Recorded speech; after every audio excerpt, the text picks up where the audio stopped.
Kasi kung saan na po yung bangkay, last year pa po ito, November.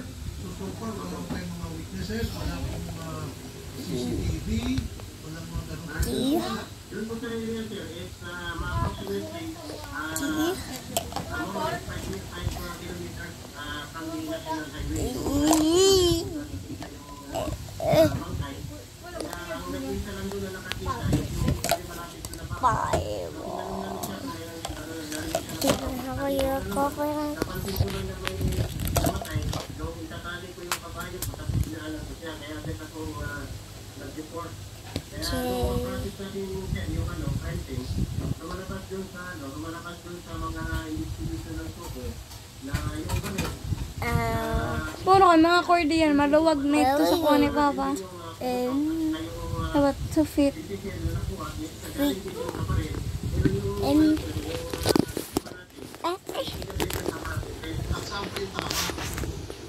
Ang po yung tama, sentido sa gitna. Sentido po, nasa parating test negative siya.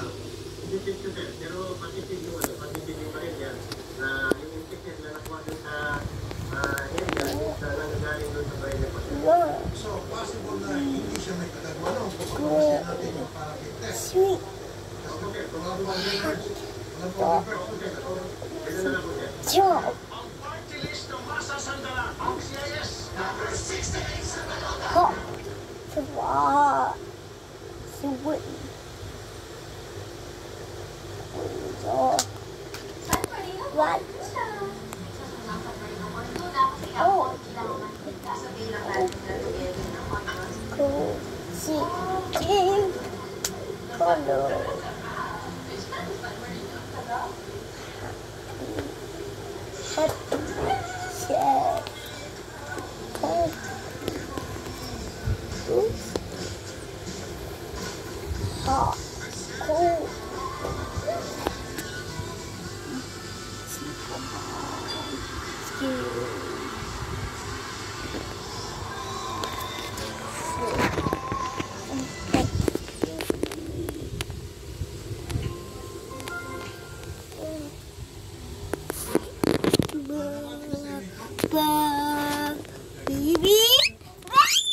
Dinosaur.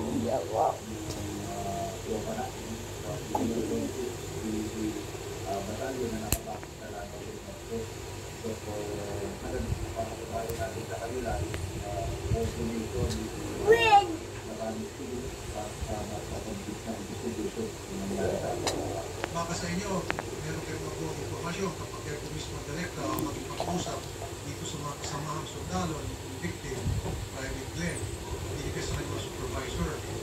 Maybe I would suggest you talk to these people.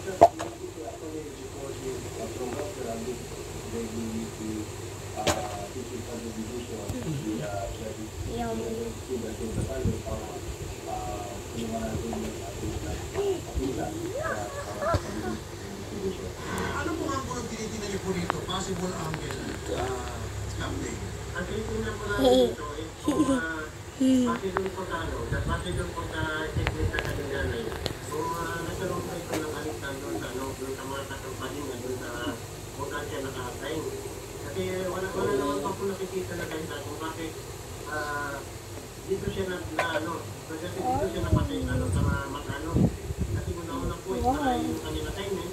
Pangalawa po is para dito yung kanyang bumalik sa kanya sa isang lugar at dinala siya sa malayong lugar na kung saan nakakpan yung kanyang bangkay. Parang yun ang resulta po ng investigation ng ating proposition na nagiging konta na dyan na lang yan. Wala po sinabi sa inyong anak ninyo o kahit kanino kung meron ba siyang kaaway at bakit po siya nagpapasundo. At yun po yung nakakataka, yun po yung yung puzzle doon. Ayaw namin pinagpunta siya na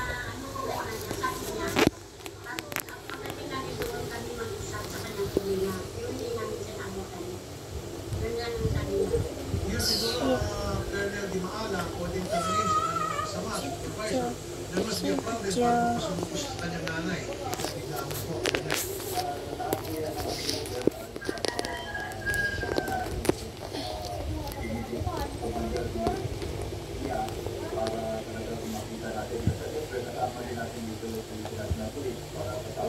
Captain ba? Sa ngayon, blank pool pa po kayo. Alam po, gawin pa yung investigation natin po kasi wala tayong hirap na witness. Tinanong po natin yung mga opisyal niya doon kung saan siya nakatay. Nung sabi naman nila, wala naman po nagiging problema sa kanya doon. Nung araw na nawawala siya pang start noong November 13, wala ho bang nasabi mga kasama niya kung nakapagpaalam siya kung saan siya pupunta, kung sino pupunta niya, bakit siya lalabas ng kampo, kasi may sabi na maglulong daw.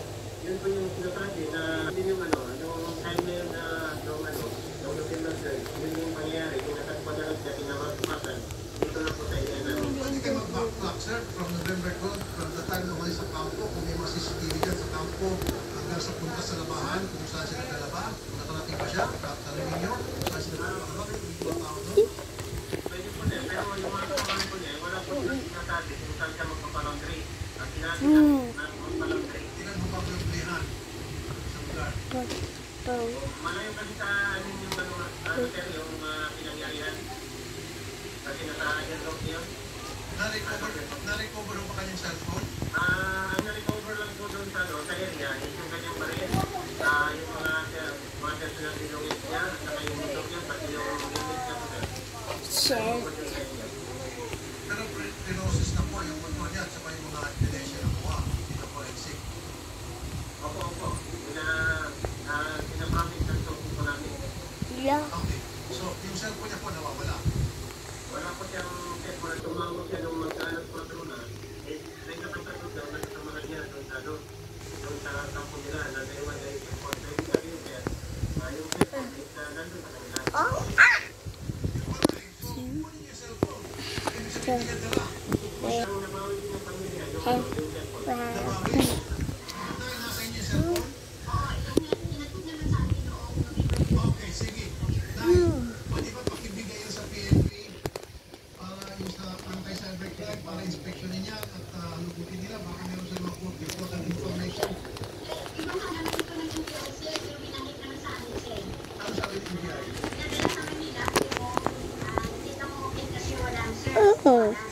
Sika.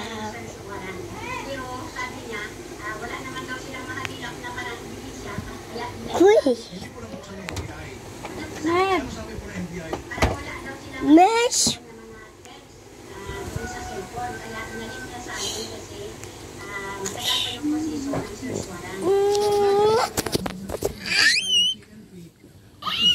PNP kung okay sa inyo. Tawag ng PNP ang gagawin ng pagkakas. Baka meron